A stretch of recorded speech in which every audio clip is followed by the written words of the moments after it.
Je vais devoir encore faire une vidéo sur ce sujet parce que j'ai encore vu d'autres vidéos et j'ai vu d'autres détails et cette affaire est extrêmement grave.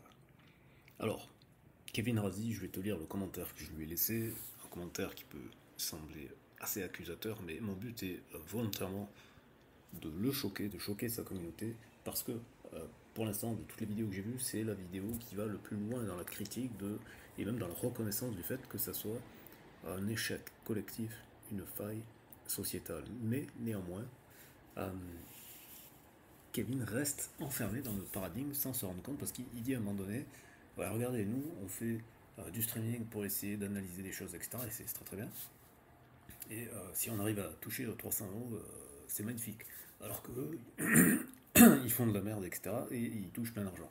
Ouais, mais là, justement, c'est une critique de l'ordre du graduel. Alors que moi je dis que le problème, c'est le problème de la nature même de ce modèle économique. C'est ce modèle économique qui est problématique. Parce que si on se dit, on va déterminer. C'est comme si vous alliez dans une école et que vous disiez aux enfants, bon, bah, c'est vous qui choisissez le programme. S'ils choisissent le programme, ils n'ont jamais étudié les mathématiques, le français, l'anglais, etc., etc. D'accord. Ce n'est pas possible. Euh, donc, je vais vous lire le commentaire que je lui ai laissé et puis après, je vais rajouter des compléments. Alors, j'ai répondu au commentaire de quelqu'un qui disait euh, Kevin, il a tout compris. Surtout, c'est une dinguerie comme c'est un bon. Et c'est un commentaire premier degré, hein, donc c'est pas quelqu'un qui fait le faillot ou quoi que ce soit, c'est quelqu'un qui pense vraiment ça. Et encore une fois, par le truc identitaire, etc. Alors qu'en plus, c'est totalement débile parce que c'est avéré que à ce Raphaël Garven, c'est le vrai nom de Jean Pormanov, en fait, il a des origines kabyles. Donc l'argument de dire ouais, c'est gens d'Afrique du Nord, etc., bah ça marche pas. D'autant plus que l'un des deux principaux instigateurs de la chaîne, bah, c'est un Français. Alors j'allais dire de souche, pas vraiment parce qu'il a un nom de consonance italienne ou espagnole, mais en tout cas c'est un Européen. Donc cet argument-là ne rentre pas en ligne de compte, et encore une fois, je sais c'est difficile parce que c'est plus on voit, ça a été horrible, ils ont fait 12 jours de live du 5 août au 18 août où non-stop pendant 300 heures, ils n'ont pas arrêté de lui faire de la... Mais ce genre de choses, en fait, c'est des choses qui malheureusement existent. Exister, j'ai vécu, alors pas des trucs aussi trash, mais des émulations, etc. C'est ce que les ados, en tout cas en France, euh, dans les années 2000, 90-2000, et apparemment encore aujourd'hui, des adolescents font ça. Et d'ailleurs, sur la chaîne de H5 Motivation, il expliquait qu'en Belgique, il y avait quelques années, un étudiant qui était mort à cause du bizutage, parce que c'est le concept du bizutage, et le bizutage, bah, ça existe dans tout l'Occident, on le voit dans les films américains, dans les fraternités, etc., mais ça existe aussi en France dans les écoles d'ingénieurs, même dans les écoles de médecine, etc. Enfin, le bizutage, c'est malheureusement quelque chose d'assez répandu, donc ça n'a rien à voir avec l'ethnie, etc. Là, ce qui change, c'est que effectivement, dans le bizutage, il n'y a pas la notion d'argent, ce n'est pas un modèle économique, etc., mais il y a quand même ce rituel de l'humiliation. Parce que c'est bien ça le problème. Le problème, c'est fondamentalement ça. Et le deuxième problème, c'est effectivement le fait que là, ben, c'est pas pour un rite de passage, là c'est pour encaisser des sous. D'accord. Voilà. Donc, je le dis comme commentaire. Pas vraiment. Au risque de vous choquer collectivement, et c'était le but. Il n'y a pas de différence de nature entre Kevin et ses streamers. Alors, Kevin, si tu vois cette vidéo, j'espère que tu vas la voir d'ailleurs, comprends bien que je t'attaque pas personnellement, comme je viens de le dire, t'es celui qui allait le plus loin dans l'analyse de la chose en disant, attends, il y a un problème collectif, il y a un problème, etc. Mais aussi dégueulasse et sale que ces gens aient pu se comporter, euh, leur faire une sanction ultra violente, etc., ça ne résoudra pas le problème. Parce que c'est ça, à un moment donné, qu'il faut analyser les gens. Il faut sortir du pathos, d'accord. Oui, c'est horrible. Oui, c'est tout à fait horrible. Oui, mais ce qui est le plus horrible, c'est que les autorités françaises aient été au courant déjà depuis plus d'un an. C'est beaucoup plus horrible, ça, même si ils n'ont pas, entre guillemets, de sang sur les mains, etc. Euh, Indirectement, oui, parce qu'ils auraient pu mettre le haut là-dessus. Je veux dire, quand on les voit comme ils nous cassent les bonbons par rapport aux crypto, alors qu'on fait de mal à personne, et que là, ils sont totalement au chou, euh, c'est assez hallucinant. Donc, non, il y a un gros problème de fond, c'est que tout ça, c'est dans le même paquet, c'est dans la même catégorie socio-professionnelle que tous les autres streamers en fait. Tous les streamers reposent sur ce même modèle économique, consiste à capter l'attention des gens pour leur demander de l'argent. Et ça ne devrait pas exister. Ce n'est pas un travail, ce n'est pas une activité professionnelle. Ça ne devrait pas être considéré comme tel. Ce n'est pas normal, ça s'appelle faire la manche. Je suis désolé les gens, mais ça s'appelle faire la manche. Ce n'est pas un travail. Et je ne suis pas en train de dire que ce que vous faites est forcément de la merde. Non, je dis que ce modèle-là, ce n'est pas un modèle professionnel, ce n'est pas un modèle économique. Si vous voulez apporter de la valeur, des compétences, etc., faites une formation, vendez votre formation, proposez un cours payant, mais arrêtez avec ce système de je vais faire l'aumône ou non, la manche, non, les gens, ça ne va pas, ça ne va pas. Parce que d'un côté, il va y avoir des gens de bonne foi, comme Kevin, etc., qui vont faire des trucs en analyse, etc. Mais il y a ce côté, la frontière elle est floue. Ah, comme c'est un don, en fait, on est potes, on n'est pas potes. Non, c'est le parasocial qui est problématique. Le parasocial, c'est de l'illusion, c'est de la diversion, c'est de la manipulation. Même si ça peut être bienveillant pour faire du parasocial, pour faire de l'éducation, ça reste de la manipulation. Donc il n'y a pas de différence de nature entre Kevin et n'importe quel autre streamer, y compris ces salopards. D'accord. Ces salopards sont d'abord des streamers avant d'être des salopards. Et ils ont été des salopards parce que être salopard, ça a payé. Ils ont trouvé leur niche. Je suis désolé, mais d'une certaine manière, ils ont trouvé leur product market fit. Ils ont trouvé leur marché. Et donc d'un coup, c'est plus dérangeant parce que ça devient beaucoup plus profond. Alors les droits tardés vont dire ouais, vous regardez, c'est cette communauté, machin, ceci, cela. Mais en fait, non. En fait, non. Alors, parce que les mécanismes sur lesquels ça repose, ils existent dans toutes les strates sociales, malheureusement. Les bizutages, etc., c'est en général les catégories socio-professionnelles supérieures. Hein, donc, il n'y a qu'à penser à l'affaire Epstein pour bien se rendre compte que ce genre de perversion, malheureusement, ça existe dans toutes les strates de la population. Bref, revenons à mon commentaire. Donc, la différence, c'est juste dans le degré, mais pas dans la nature. Le streaming n'est pas une activité professionnelle, c'est du divertissement. Et qu'est-ce qu'une diversion, sinon une seconde version, une version alternative à la réalité, une matrice au sens littéral, ou un simulacre, pour reprendre la terminologie de Baudrillard. Jean Baudrillard, c'est un philosophe français, et c'est son livre Simulacre et simulation qui a inspiré le film Matrix. D'accord. D'ailleurs, dans le film, on voit la couverture du livre. Et les réalisateurs de Matrix ont dit dans des interviews qu'ils s'étaient inspirés du livre de Jean Baudrillard. D'accord. Donc c'est pas pour faire le malin, c'est factuel. Kevin effleure le problème parce qu'il n'a pas conscience d'en faire partie, même s'il faut lui reconnaître la dénonciation de l'échec collectif et de la faille sociétale. Mais le problème, c'est que cette faille remonte au moins à Hollywood, voire même aux travaux d'Edward Bernays, qui a mis des clopes dans la bouche des féministes, des œufs et du bacon dans le petit-déj des Américains, et retourné l'opinion publique de ceux qui avaient voté pour la paix et qui sont retrouvés en France dans les tranchées. La manipulation individuelle et collective a commencé avec Bernays, dont les travaux ont été utilisés par Goebbels pour propager l'idéologie nazie. Et surtout, après la guerre, le soft power d'Hollywood a érigé le culte de la starification et de l'idolâtrie. D'ailleurs, au passage, c'est contraire aux religions du livre. Ça, je le dis pourquoi? Parce qu'il y en a qui disent oui, c'est la communauté d'une Chine, etc. Oui, mais sauf que ça prouve bien que ce sont des mauvais représentants parce que c'est de l'idolâtrie ce qu'ils ont fait. Et c'est pas eux qui l'ont inventé, hein, l'idolâtrie, hein, c'est la starification. Mais surtout, donc voilà, ça je l'ai dit, progressivement, le monde a mangé du Hollywood. Et les gens ont commencé à vénérer des gens sur des écrans.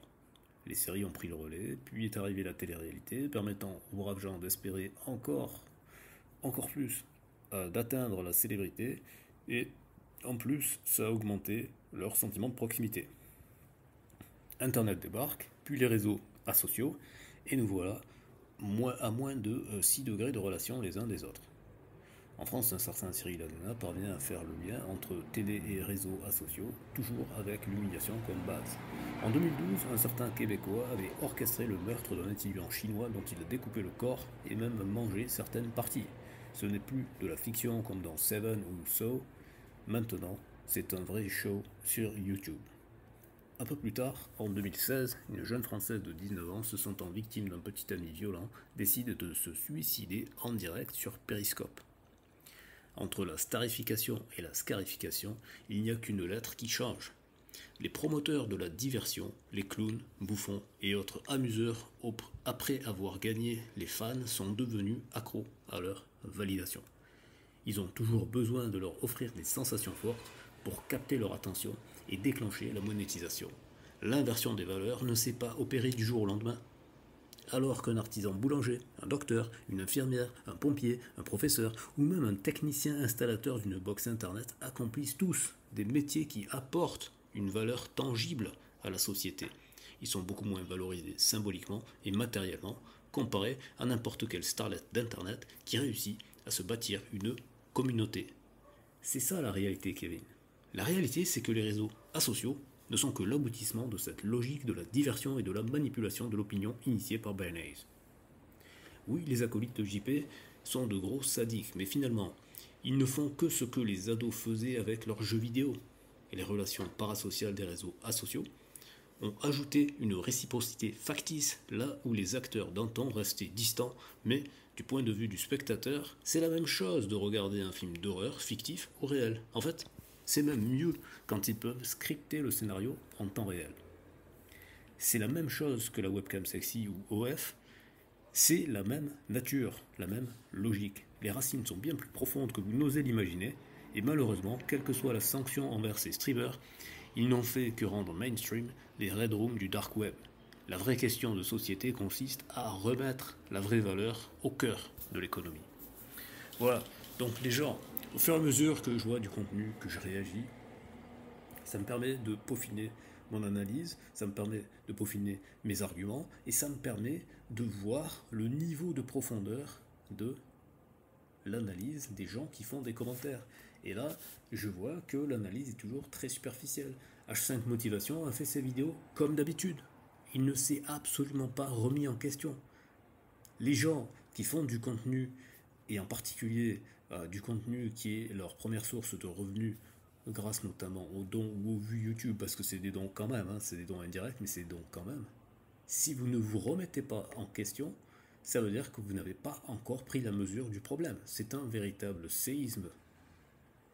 Ou plutôt, c'est une réplique. Et il y en aura d'autres malheureusement. Et dans l'autre sens. Alors j'expliquais, je ne sais plus si je l'ai dit en vidéo, mais j'expliquais, je crois, à Teddy à un moment donné, que il va y avoir, si ça continue, des fans qui vont s'attaquer directement aux streamers et aux influenceurs en général. Parce que ça, c'est une violence symbolique en fait que vous envoyez à la figure de vos fans.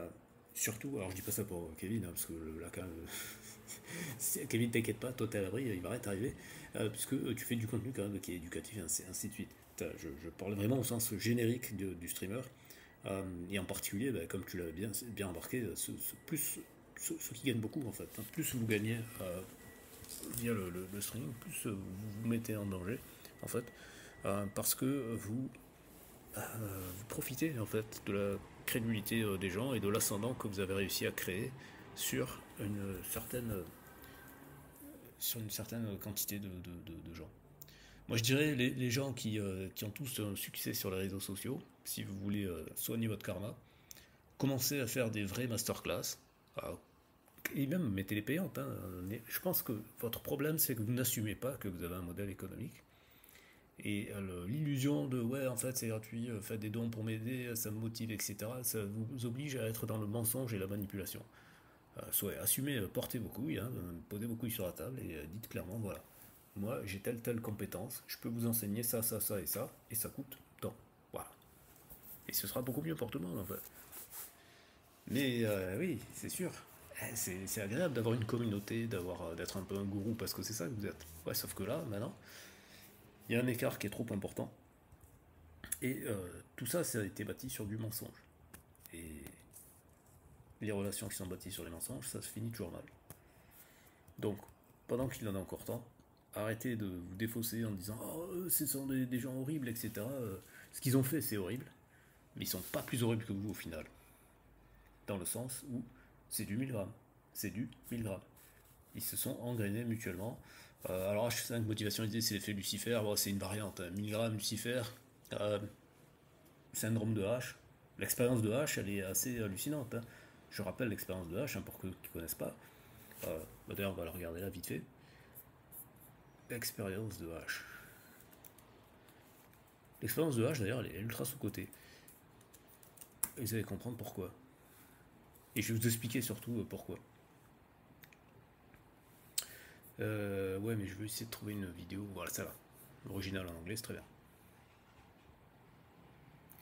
Alors, attendez, je vais la mettre en vitesse. En 1.25, ça devrait aller. Ou 1.5, parce que 2, c'est un peu rapide.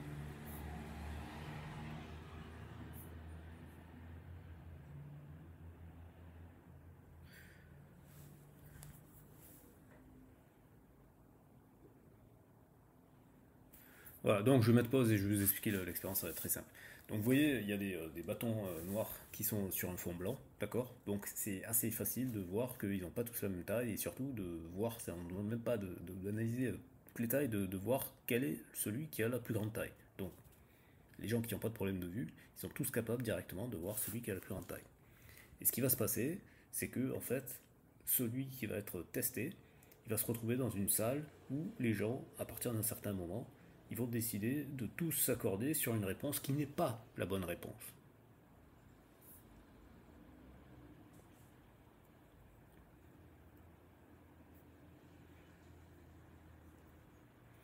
Voilà, par exemple, lui, ici, le deuxième en partant de la droite, c'est le seul cobaye en fait. Tous les autres, ce sont des, comment on appelle ça, des complices de l'expérience.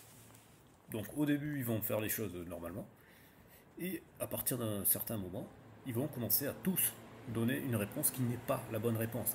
Alors que c'est visuel, il n'y a pas d'ambiguïté, ils n'ont pas mis deux bâtonnets qui sont très proches, qui fait qu'on pourrait avoir un doute. Non, non, non, n'importe qui a une vue normale va voir clairement que ce n'est pas la bonne réponse. Et bien, ce qui se passe, c'est que dans l'extrême majorité des cas, je crois que la stat c'était plus de 70% ou un truc comme ça, ben, les gens ils vont se conformer à la dominance du groupe. Comme il est en cinquième position, ça veut dire qu'il y a 4 personnes avant lui qui vont dire par exemple c'est le bâtonnet numéro 2, c'est le bâtonnet numéro 2, c'est le bâtonnet numéro 2, alors qu'en fait c'est le bâtonnet numéro 3, eh bien les gens ils vont se soumettre dans plus de 60% des cas. C'est très très rare que les gens ne se soumettent pas. Par contre, si malheureusement, pour revenir à l'actualité, si JP et l'autre personne, il y en a un je crois qui s'appelle Kudo, un truc comme ça, s'ils étaient au courant de cette expérience, parce qu'il y a une variante de l'expérience où il y a un seul des complices qui joue le jeu de dire la vérité et donc du coup de proposer une alternative pour le cobaye. Et bien dans le simple fait qu'il y en ait un, peu importe le nombre de la taille du groupe de pression, il suffit qu'il y ait une seule personne, un seul partenaire pour que le moral revienne. C'est-à-dire que la personne se dit ah mais je suis pas fou en fait, c'est eux contre nous. Parce qu'il suffit d'une personne pour pouvoir faire un groupe, c'est à partir de deux personnes que ça fait un groupe, et à partir du moment où il y a un groupe, il y a l'appartenance au groupe qui est validée, et donc du coup, il n'y a plus ce sentiment de je suis seul face à un groupe, donc il faut que je me soumette au groupe. Parce que c'est ça en fait le truc. Et JP, du coup, ben, puisque tous les autres ils sont tous alliés pour s'amuser, pour en faire leur mascotte, ben, du coup, il est seul face au groupe, donc il se soumet.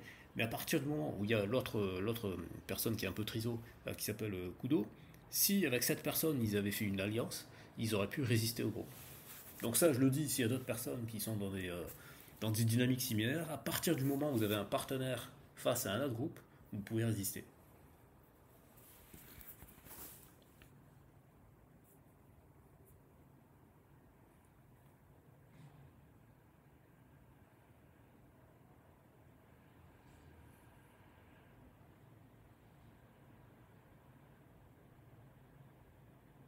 Voilà, là par exemple, il commence à tricher en disant que c'est le deuxième bâtonnet, alors que c'est clair que c'est le troisième bâtonnet. Je veux dire, le troisième bâtonnet, il fait même quasiment deux fois le deuxième bâtonnet. Donc là, il n'y a pas d'ambiguïté. La personne normale sait que la bonne réponse, ce n'est pas la 2, mais c'est la 3. Eh bien, ils vont se soumettre. Et après, quand on leur pose la question, etc., et souvent ils disent oui, mais en fait, je voulais pas déranger le groupe, etc., etc.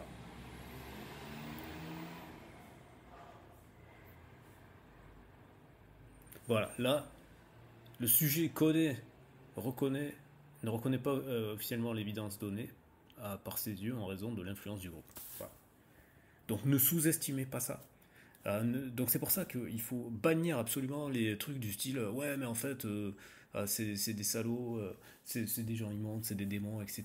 Moi j'aurais fait mieux. Non, non, non, non, non. On le sait, ça a été documenté, il y a plusieurs expériences. Il y a l'expérience de Milgram qui est très connue, mais l'expérience de H, regardez, sur quelque chose d'aussi insignifiant que simplement dire la taille d'un bâtonnet sur une feuille de papier, les gens se soumettent. Donc imaginez bien que quand il y a quelque chose de plus subtil qui est de savoir est-ce qu'on est en train de faire de la manipulation ou pas, est-ce qu'on est en train d'aller à l'encontre de son consentement ou pas, qui sont des choses qui sont vachement plus subtiles que simplement repérer la taille d'un bâtonnet, eh ben forcément, la pression du groupe, elle est énorme. Et en plus, le truc, c'est que, encore une fois, ça se trouve, dans le groupe, il y a des moments où il y en a un qui se dit ah non, mais quand même, c'est abusé. Mais comme le fait qu'il perçoit que les autres ils sont dans cette dynamique-là, il va jamais oser aller à l'encontre du groupe. Et donc, il peut même arriver que chacun des membres successivement du groupe ait pu se dire à un moment donné ah mais merde, on est allé trop loin, mais comme il y avait la pression, ne l'a jamais verbalisé, donc du coup les autres ne pouvaient jamais le savoir, et donc tout le monde continue parce que tout le monde se dit que c'est la dynamique du groupe, et ainsi de suite. Ça peut aller très très loin, ce genre de choses.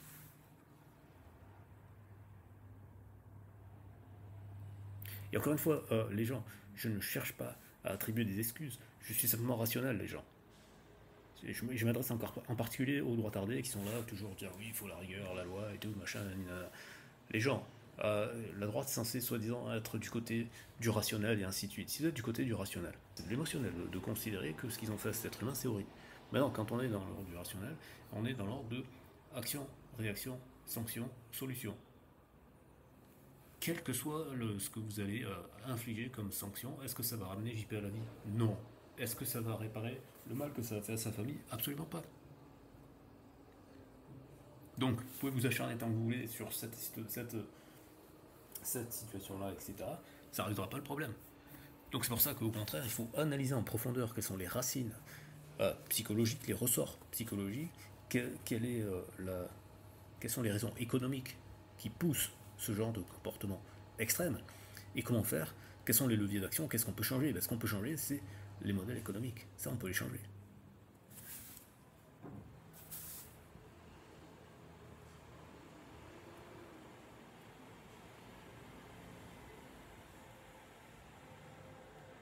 Voilà, bon, bref, je vous laisse aller voir l'expérience de H, c'est très très intéressant.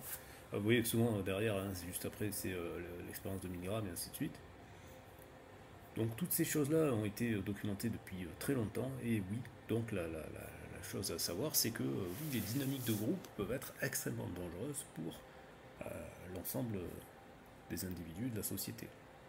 Donc ne croyez pas qu'il y a des gens très méchants et des gens très gentils. Non, le mal il est en chacun de nous.